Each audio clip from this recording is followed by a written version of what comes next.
Hello learners. Bharat एवं विश्व के भूगोल के इस 7वें वीडियो सेगमेंट में आप सबका स्वागत है। लर्निंग ऑन ट्यूब पे आज हम लोग कुछ नए भूगोल के प्रश्नों के बारे में पढ़ेंगे जो कि हमारे एग्जाम्स में आने की संभावना है। तो चलिए वीडियो को शुरू करते हैं और दोस्तों वीडियो पूरा देखिएगा, स्किप मत कीजिएगा। तो चलिए स्टार्ट करते हैं, देखते हैं क्वेश्चंस कैसे कैसे हैं। वीडियो का फर्स्ट क्वेश्चन स्टार्ट होता है क्वेश्चन नंबर 201 से, और इससे पहले के क्वेश्चंस देखने के लिए आप इस चैनल के प्रीवियस वीडियोस देख सकते हैं। तो क्वेश्चन नंबर 201 है, दिसंबर में किस स्थान पर सर्वाधिक सौर ऊर्जा प्राप्त होती है? दिसंबर में सबसे ज्यादा सौर ऊर्जा चेन्नई को प्राप्त होती है। आंसर हो जाएगा डी, चेन्नई। नेक्स्ट क्वेश्चन है, उत्तर भारत में शीतकाल में वर्षा करने वाले पश्चिमी विक्षोभ किस क्षेत्र में उत्पन्न होते हैं? पश्चिमी विक्षोभ उत्तर भारत में जो कि शीतकाल में वर्षा कराते हैं, यह भूमध्य सागरीय प्रदेश में उत्पन्न होते हैं। नेक्स्ट क्वेश्चन, बीकानेर के आसपास के क्षेत्र की जलवायु को डैश प्रकार की जलवायु कहा जाता है? तो इस जलवायु को उष्ण मरुस्थल अर्थात उष्ण मरुस्थलीय प्रकार की जलवायु कहा जाता है। अगला क्वेश्चन है, भारत में मानसूनी वर्षा की मात्रा तथा तीव्रता को कौन से कारक प्रभावित करते हैं? भारत में मानसूनी वर्षा की मात्रा और तीव्रता को कौन से कारक प्रभावित करते हैं? इनमें से कुछ दिए गए हैं, तो इनमें से कौन सा सही है ये बताना है हमें। तो इसमें से देखते हैं, एक तो उष्णकटिबंधीय अवदाब और दूसरा है स्थलाकृतियां। ये दोनों मानसूनी वर्षा की मात्रा और तीव्रता को प्रभावित करते हैं, पश्चिमी विक्षोभ नहीं, और ये तरंगीय चक्रवात नहीं होगा। उष्णकटिबंधीय अवदाब और स्थलाकृतियां अर्थात डी हो जाएगा 1 और 4। नेक्स्ट क्वेश्चन, भारत के किस क्षेत्र में मानसून की वर्षा बंगाल की खाड़ी तथा अरब सागर की दोनों शाखाओं से होती है? तो ये दोनों शाखाओं से वर्षा भारत में होती है, यह पंजाब के मैदान में होती है।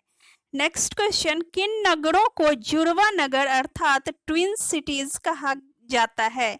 तो जुड़वा नगर कहा जाता है हैदराबाद और सिकंदराबाद को। नेक्स्ट क्वेश्चन नंबर है 207, किस स्थान पर दैनिक ताप परिसर सर्वाधिक होगा? दैनिक ताप परिसर सर्वाधिक होगा दिल्ली का। आंसर हो जाएगा सी, दिल्ली। नेक्स्ट क्वेश्चन है, अक्टूबर की गर्मी का प्रमुख कारण क्या होता है? अक्टूबर की गर्मी का प्रमुख कारण ऊंचा तापमान तथा ऊंची आर्द्रता होती है। नेक्स्ट है क्वेश्चन नंबर 209, कौन सी मिट्टी गीली होने पर फैलती है तथा शुष्क होने पर इसमें दरारें पड़ जाती हैं?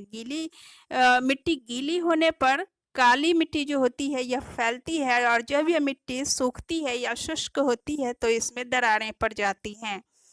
नेक्स्ट है, किस मिट्टी की ऊपरी परतों में लवणों का संचयन पाया जाता है? तो लवणों का संचयन मरुस्थलीय मिट्टी में पाया जाता है, इसलिए आंसर हो जाएगा सी। नेक्स्ट है, किस मिट्टी के प्राकृतिक नवीकरण के कारण इसमें उर्वरकों के उपयोग की सबसे कम आवश्यकता होती है? तो उर्वरकों के सबसे कम प्रयोग की आवश्यकता जलोढ़ मिट्टी को होती है, क्योंकि यह मिट्टी प्राकृतिक रूप से नवीन होती है। नेक्स्ट है, किस मिट्टी को हल चलाने की सबसे कम आवश्यकता होती है? हल चलाने की सबसे कम आवश्यकता काली मिट्टी को होती है। अधिकांश प्रश्न मिट्टी से ही संबंधित है। जलोढ़ मिट्टी जो होती है वह सामान्यतया क्या होती है?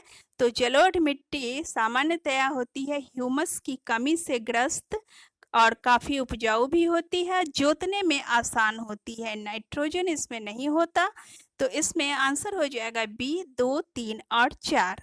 नेक्स्ट है, सुंदरवन क्षेत्र में कौन सी मिट्टी सबसे अधिक पाई जाती है? सुंदरवन क्षेत्र में सबसे अधिक जो मिट्टी पाई जाती है वह है जलोढ़ मिट्टी। जलोढ़ मिट्टी सुंदरवन में सबसे अधिक पाई जाती है। नेक्स्ट क्वेश्चन है क्वेश्चन नंबर 215, पर्वतीय क्षेत्रों की मिट्टी में डैश की अधिकता पाई जाती है? पर्वतीय क्षेत्रों की मिट्टी में कंकड़ पत्थरों की जो है अधिकता पाई जाती है। पवनों द्वारा अपरदन को रोकने के लिए क्या उपाय हैं? पवनों द्वारा अपरदन को रोकने के लिए उपाय यही है कि इसमें एक तो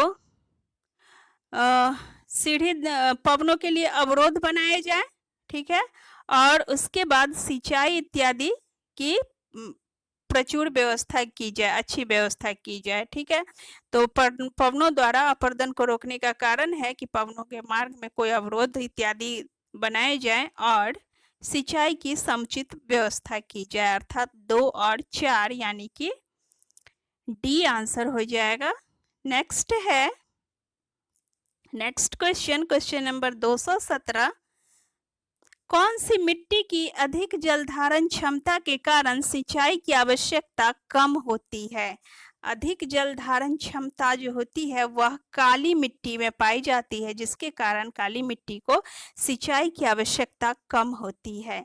नेक्स्ट है, भारत के लगभग सभी तटवर्ती राज्यों में मृदा का अपरदन एक प्रमुख समस्या है, परंतु डैश तट के साथ यह समस्या सबसे गंभीर है। तो कौन से तट के साथ? तो केरल के साथ, केरल के तट के साथ यह समस्या सबसे ज्यादा गंभीर है, अर्थात केरल के साथ लगे तटों पे मृदा का अपरदन एक बहुत बड़ी समस्या है। नेक्स्ट है क्वेश्चन नंबर 219, किस राज्य में जलोढ़ मिट्टी सबसे कम क्षेत्र में पाई जाती है? जलोढ़ मिट्टी सबसे कम क्षेत्र में मध्य प्रदेश में पाई जाती है।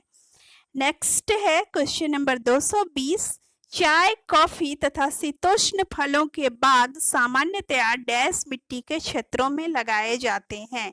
चाय, कॉफी और शीतोष्ण फलों के बाग जो हैं वह पर्वतीय मिट्टी के क्षेत्रों में लगाए जाते हैं। नेक्स्ट है, पीट मिट्टी का एक क्षेत्र डैश है? पीट मिट्टी का एक क्षेत्र है उत्तराखंड। उत्तराखंड में पीट प्रकार की मिट्टी पाई जाती है। नेक्स्ट है क्वेश्चन नंबर 222, बहते जल से होने वाले अपरदन को किन विधियों से रोका जा सकता है? बहते जल से मिट्टी के कटाव या मिट्टी के अपरदन को रोकने के उपाय हैं वन रोपण, फसलों को मिट्टी के साथ जोतकर और पशु चारण पर रोक लगाकर और सीढ़ीदार खेती द्वारा। तो ये सारे उपाय किए जा सकते हैं बहते जल से होने वाले अपरदन को रोकने के लिए। तो आंसर हो जाएगा उपरोक्त सभी, अर्थात डी। नेक्स्ट है क्वेश्चन नंबर 223, डैश पंजाब की एक महत्वपूर्ण नकदी फसल है? पंजाब की एक महत्वपूर्ण नकदी फसल है कपास, ठीक है। नेक्स्ट क्वेश्चन पे चलेंगे, क्वेश्चन नंबर 224, गहन खेती की प्रमुख विशेषताएं क्या है? गहन खेती की प्रमुख विशेषताएं हैं, इसमें कम पूंजी लगती है, जनसंख्या का अधिक घनत्व होगा और जोतों का आकार इसमें छोटा होता है। तो ये 1, 2, 3 ये तीनों ही उपाय होते हैं, मशीनरी का ज्यादा उपयोग इसमें नहीं होता है। तो आंसर हो जाएगा डी, अर्थात 1, 2, 3। नेक्स्ट क्वेश्चन नंबर 225, विस्तृत कृषि की महत्वपूर्ण विशेषताएं क्या है? तो विस्तृत कृषि की महत्वपूर्ण विशेषताएं हैं जोतों का बड़ा आकार, जोतों का बड़ा आकार, मशीनीकरण पर जोर और भूमि उपयोग की कम गहनता, अर्थात 1, 3 और 4 यानी कि सी। यह विस्तृत के कृषि में श्रम की ज्यादा जरूरत नहीं होती, इसलिए 2 नहीं होगा। नेक्स्ट है क्वेश्चन नंबर 226, 226 में है, निम्नलिखित में से कौन से प्रमुख पोषक तत्व हैं? प्रमुख पोषक तत्व हैं फास्फोरस और कार्बन और नाइट्रोजन, यानी कि 1, 3 और 4 आंसर हो जाएगा सी, अर्थात 1, 3 और 4। नेक्स्ट है क्वेश्चन नंबर 227, इस्पात उद्योग के एक गौण उत्पाद बेसिक स्लैग की क्या विशेषता है? तो इसकी विशेषता यह होती है कि यह एक फास्फोरस युक्त उर्वरक है। नेक्स्ट क्वेश्चन पे चलते हैं, भारत के कुल पशुधन यानी कि गाय और बैल में कितने प्रतिशत पशु अच्छी नस्ल के हैं? तो कितने प्रतिशत के हैं? तो भारत में कुल पशुधन के लगभग 25% पशुधन जो है वह अच्छी नस्ल के हैं और बाकी सब की नस्लें उतनी उम्दा नहीं हैं। नेक्स्ट है क्वेश्चन नंबर 229। भारत में संसार के कुल पशुधन यानी कि गाय और बैल का कितना प्रतिशत भाग है? तो भारत में कुल पशुधन, संसार के कुल पशुधन का 20% भाग है। Next question, question number 230। गिर नस्ल के पशु किन क्षेत्रों में पाए जाते हैं? गिर नस्ल के पशु जो है वह गुजरात, महाराष्ट्र तथा राजस्थान में पाए जाते हैं। आंसर होगा डी। ठीक है, नेक्स्ट क्वेश्चन, क्वेश्चन नंबर 231। मुर्रा शब्द से क्या अर्थ है? तो मुर्रा हम जैसा कि जानते हैं कि भैंस की एक नस्ल होती है मुर्रा, तो मुर्रा शब्द से अर्थ है भैंस की एक नस्ल। Next question, question number 232। Mehsana नस्ल की भैंसें मुख्यतः डैश में पाई जाती है? तो मेहसाना नस्ल की भैंसें जो होती हैं वह मुख्यतः गुजरात में पाई जाती है। आंसर हो जाएगा ए, गुजरात। नेक्स्ट है 233। नीली नस्ल की भैंसें कहाँ पाई जाती है? नीली नस्ल की भैंसें पंजाब तथा हरियाणा में पाई जाती है। नेक्स्ट है सुरती डैश की एक नस्ल है? सुरती जो है यह भैंस की एक नस्ल होती है। नेक्स्ट है वन अनुसंधान संस्थान कहाँ स्थित है? तो वन अनुसंधान संस्थान देहरादून में स्थित है। नेक्स्ट है उष्णकटिबंधीय सदाबहार वन कहाँ पाए जाते हैं? उष्णकटिबंधीय सदाबहार वन जो है वह पश्चिमी घाट में पाए जाते हैं। आंसर हो जाएगा ए, पश्चिमी घाट, यानी कि उष्णकटिबंधीय सदाबहार वन पश्चिमी घाट में पाए जाते हैं। नेक्स्ट है चंदन के वृक्ष सामान्यतया किन वनों में पाए जाते हैं? तो चंदन के वृक्ष सामान्यतया उष्णकटिबंधीय पर्णपाती वनों में पाए जाते हैं।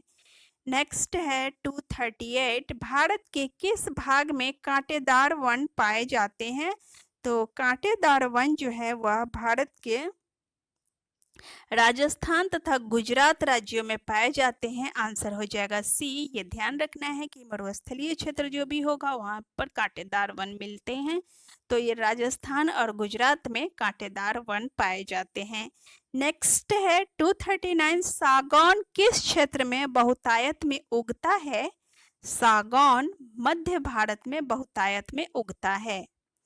नेक्स्ट क्वेश्चन और इस वीडियो का लास्ट क्वेश्चन है देवदार मुख्यतः किन वनों में उगता पाया जाता है? तो देवदार जो है वह मुख्यतः अल्पाइन वनों में उगता पाया जाता है। तो इस प्रकार से समाप्त हुआ ये वीडियो। अगर वीडियो अच्छी लगी हो दोस्तों तो प्लीज़ चैनल को सब्सक्राइब कीजिए, साथ ही अपने लाइक और कमेंट्स भी जरूर कीजिए और अपने दोस्तों के साथ इस वीडियो को शेयर कीजिए।